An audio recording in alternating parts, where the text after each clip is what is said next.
Designing for security means designing for the real world. Software is created to achieve some end, and security is only a small part of that end. This means that people won't invest any more time and money making software secure than they have to.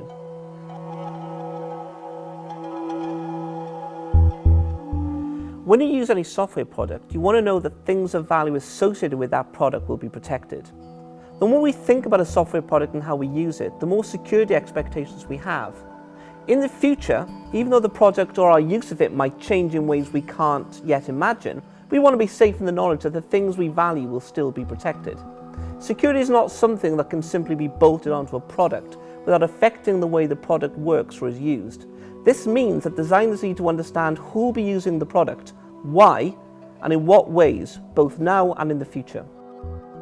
We need to carry out research to understand people, be these people who use the product we're designing, or people who might seek to exploit it.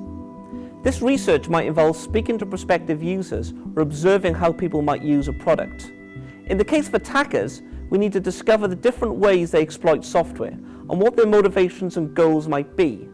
This might entail examining previously reported attacks and, much like a forensic investigator, using the evidence at hand to understand how an attack took place and how the past might help us predict the future.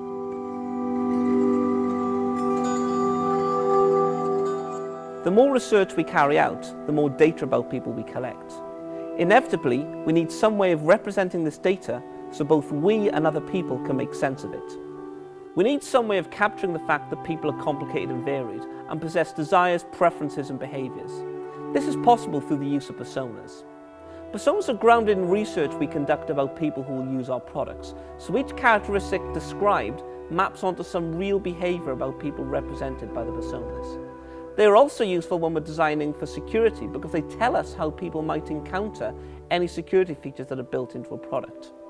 Additionally, the research data we collect for building personas can also be analysed to find potential vulnerabilities associated with the people and the environments within which a product might be used.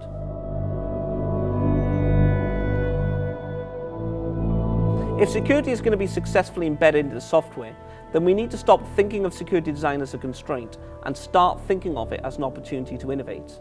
Personas can help precipitate security innovation. By providing a window into the future, by letting us see how people might engage in software, this helps us imagine how to adapt software or the things around it to better support what people do.